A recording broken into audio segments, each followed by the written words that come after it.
ಬೆಂಗಳೂರಿನಲ್ಲಿ ಬೀದಿ ನಾಯಿಗಳಿಗೆ ಬಾಡೂಟದ ಭಾಗ್ಯ ಸಿಗಲಿದೆ. ಬೀದಿ ನಾಯಿಗಳಿಗೆ ಬಾಡೂಟ ಹಾಕೋದಕ್ಕೆ ಮುಂದಾಗಿದೆ ಬಿಬಿಎಂಪಿ. ಬೆಂಗಳೂರಿನಲ್ಲಿ ಬೀದಿ ನಾಯಿಗಳಿಗೆ ಬಾಡೂಟದ ಭಾಗ್ಯ ಸಿಗಲಿದೆ. ಬೀದಿ ನಾಯಿಗಳಿಗೆ ಬಾಡೂಟ ಹಾಕೋದಕ್ಕೆ ಬಿಬಿಎಂಪಿ ಮುಂದಾಗಿದೆ. ಬೀದಿ ನಾಯಿಗಳಿಗೆ ಊಟ ಹಾಕೋದಕ್ಕೆ ಟೆಂಡರ್ ಕರೆದಿದೆ ಪಾಲಿಕೆ. 8 ವಲಯಗಳಲ್ಲಿ ಬೀದಿ ನಾಯಿಗಳಿಗೆ ನಿತ್ಯ ಊಟದ ವ್ಯವಸ್ಥೆಯನ್ನ ಮಾಡಲಾಗುತ್ತೆ.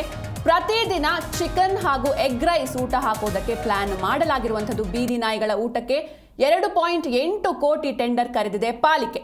ಜನರ ತೆರಿಗೆ ಹಣವನ್ನ ಲೂಟಿ ಮಾಡೋದಕ್ಕೆ ಇದೊಂದು ಹೊಸ ಐಡಿಯಾ ಅಂತ ಹೇಳ್ಬೋದು. ಬೆಂಗಳೂರಿನಲ್ಲಿ ಜನರಿಗೆ ಮೂಲಭೂತ ಸೌಕರ್ಯಗಳಿಲ್ಲ, ಆದರೆ ಬೀದಿ ನಾಯಿಗಳಿಗೆ ಚಿಕನ್ ಹಾಗೂ ಎಗ್ ರೈಸ್ ಭಾಗ್ಯ. ಈಗಾಗಲೇ ಬೀದಿ ನಾಯಿಗಳಿಗೆ ಊಟ ಹಾಕೋದಕ್ಕೆ ಟೆಂಡರ್ ಕರೆದಿದೆ ಪಾಲಿಕೆ. ಪಾಲಿಕೆಯ 8 ವಲಯಗಳಲ್ಲಿ ಬೀದಿ ನಾಯಿಗಳಿಗೆ ನಿತ್ಯ ಊಟದ ವ್ಯವಸ್ಥೆಯನ್ನ ಮಾಡಲಾಗುತ್ತೆ. ಪ್ರತಿದಿನ ಚಿಕನ್ ಹಾಗೂ ಎಗ್ ರೈಸ್ ಊಟ ಹಾಕೋದಕ್ಕೆ ಪ್ಲಾನ್ ಮಾಡಲಾಗಿರುವಂಥದ್ದು. ಬೀದಿ ನಾಯಿಗಳ ಊಟಕ್ಕೆ 2.8 ಕೋಟಿ ಟೆಂಡರ್ ಕರೆದಿದೆ ಪಾಲಿಕೆ. ಪ್ರತಿ ವಲಯದಲ್ಲಿ ನಿತ್ಯ 600ರಿಂದ 700 ಬೀದಿ ನಾಯಿಗಳಿಗೆ ಬಾಡೂಟದ ವ್ಯವಸ್ಥೆಯನ್ನ ಮಾಡಲಾಗುತ್ತೆ. ಬೀದಿ ನಾಯಿಗಳಿಗೆ ಊಟ ಹಾಕೋದಕ್ಕೆ ಮುಂದಾಗಿರುವಂಥದ್ದು ಬಿಬಿಎಂಪಿ. ಅದು ಕೂಡ ಪ್ರತಿದಿನ ಚಿಕನ್ ಹಾಗೂ ಎಗ್ ರೈಸ್ ಊಟ ಹಾಕೋದಕ್ಕೆ ಪ್ಲಾನ್ ಮಾಡಿಕೊಳ್ಳಲಾಗಿದೆ. 8 ವಲಯಗಳಲ್ಲಿ ಬೀದಿ ನಾಯಿಗಳಿಗೆ ನಿತ್ಯ ಊಟದ ವ್ಯವಸ್ಥೆಯನ್ನ ಮಾಡಲಾಗುತ್ತೆ. ಇನ್ನು ಈ ಬೀದಿ ನಾಯಿಗಳ ಊಟಕ್ಕೆ 2.8 ಕೋಟಿ ಟೆಂಡರ್ ಕರೆದಿದೆ ಪಾಲಿಕೆ. ಇನ್ನು ಜನರಿಂದ ಈ ತೆರಿಗೆ ಹಣವನ್ನು ಲೂಟಿ ಮಾಡೋದಕ್ಕೆ ಇದೊಂದು ಹೊಸ ಐಡಿಯಾ ಅಂತ ಹೇಳ್ಬೋದು.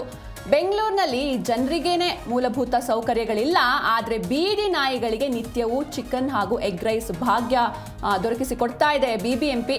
ಈಗಾಗಲೇ ಬೀದಿ ನಾಯಿಗಳಿಗೆ ಊಟ ಹಾಕೋದಕ್ಕೆ ಟೆಂಡರ್ ಕರೆದಿದೆ. ಇನ್ನು ಒಂದು ಕಡೆ ಬೀದಿ ನಾಯಿಗಳ ಕಾಟ ಹೆಚ್ಚಾಗ್ತಾ ಇದೆ. ಬೀದಿ ನಾಯಿಗಳು ಜನಸಾಮಾನ್ಯರ ಮೇಲೆ ದಾಳಿ ಮಾಡ್ತಾ ಇದೆ, ಪುಟ್ಟ ಪುಟ್ಟ ಮಕ್ಕಳ ಮೇಲೆ ದಾಳಿ ಮಾಡ್ತಾ ಇದೆ. ಸಾಕಷ್ಟು ಮಕ್ಕಳು ಕೂಡ ಇದಕ್ಕೆ ಬಲಿಯಾಗಿದ್ದಾರೆ. ಆದರೆ ಇನ್ನೊಂದು ಕಡೆ ಈ ಬೀದಿ ನಾಯಿಗಳಿಗೆ ಊಟ ಹಾಕೋದಕ್ಕೆ, ಅದು ಕೂಡ ಪ್ರತಿದಿನ ಚಿಕನ್ ಹಾಗೂ ಎಗ್ ರೈಸ್ ಊಟ ಹಾಕೋದಕ್ಕೆ ಟೆಂಡರ್ ಆಲ್ರೆಡಿ ಕರೆದಿರುವಂಥದ್ದು ಬಿಬಿಎಂಪಿ. ಜೊತೆಗೆ ಈ ಬೀದಿ ನಾಯಿಗಳ ಊಟಕ್ಕೆ 2.8 ಕೋಟಿ ಟೆಂಡರ್ ಕರೆದಿದೆ ಈ ಪಾಲಿಕೆ. 8 ವಲಯಗಳಲ್ಲಿ ಬೀದಿ ನಾಯಿಗಳಿಗೆ ನಿತ್ಯ ಊಟದ ವ್ಯವಸ್ಥೆಯನ್ನ ಮಾಡಲಾಗುತ್ತೆ.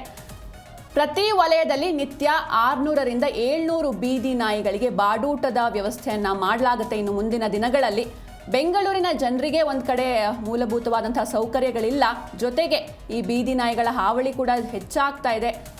ಗಲ್ಲಿಯಲ್ಲೂ ಕೂಡ ಸಾಕಷ್ಟು ಬೀದಿ ನಾಯಿಗಳಿರುವಂಥದ್ದು. ಜೊತೆಗೆ ಇವು ಮನುಷ್ಯರ ಮೇಲೆ ದಾಳಿಯನ್ನು ಕೂಡ ಮಾಡ್ತಾ ಇದೆ. ಅದರಲ್ಲೂ ಚಿಕ್ಕ ಪುಟ್ಟ ಮಕ್ಕಳ ಮೇಲೆ ದಾಳಿಯನ್ನು ಮಾಡ್ತಿದೆ. ಮಾರಣಾಂತಿಕ ದಾಳಿ ಅಂತಲೇ ಹೇಳ್ಬೋದು.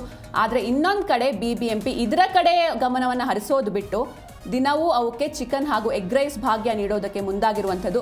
ಪಾಲಿಕೆಯ 8 ವಲಯಗಳಲ್ಲಿ ಬೀದಿ ನಾಯಿಗಳಿಗೆ ನಿತ್ಯ ಊಟದ ವ್ಯವಸ್ಥೆಯನ್ನ ಮಾಡೋದಕ್ಕೆ ಮುಂದಾಗಿದೆ ಬಿಬಿಎಂಪಿ.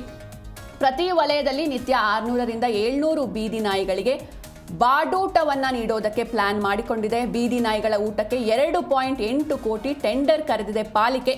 ಪ್ರತಿದಿನ ಚಿಕನ್ ಹಾಗೂ ಎಗ್ ರೈಸ್ ಊಟ ಹಾಕೋದಕ್ಕೆ ಪ್ಲಾನ್ ಮಾಡಿಕೊಂಡಿರುವಂಥದ್ದು. ಪಾಲಿಕೆಯ 8 ವಲಯಗಳಲ್ಲಿ ಬೀದಿ ನಾಯಿಗಳಿಗೆ ನಿತ್ಯ ಊಟದ ವ್ಯವಸ್ಥೆಯನ್ನು ಮಾಡೋದಕ್ಕೆ ಮುಂದಾಗಿದೆ ಬಿಬಿಎಂಪಿ. ಬೆಂಗಳೂರಿನಲ್ಲಿ ಇನ್ಮುಂದೆ ಬೀದಿ ನಾಯಿಗಳಿಗೆ ಬಾಡೂಟದ ಭಾಗ್ಯ ಸಿಗಲಿದೆ. ಬೀದಿ ನಾಯಿಗಳಿಗೆ ಬಾಡೂಟ ಹಾಕೋದಕ್ಕೆ ಬಿಬಿಎಂಪಿ ಮುಂದಾಗಿದೆ. ಇನ್ನು ಟೆಂಡರ್ ಕೂಡ ಕರೆದಾಗಿದೆ. 8 ವಲಯಗಳಲ್ಲಿ ಬೀದಿ ನಾಯಿಗಳಿಗೆ ನಿತ್ಯವೂ ಕೂಡ ಚಿಕನ್ ಹಾಗೂ ಎಗ್ ರೈಸ್ ಊಟ ಹಾಕೋದಕ್ಕೆ ಪ್ಲಾನ್ ಮಾಡಿಕೊಂಡಿದೆ ಬಿಬಿಎಂಪಿ.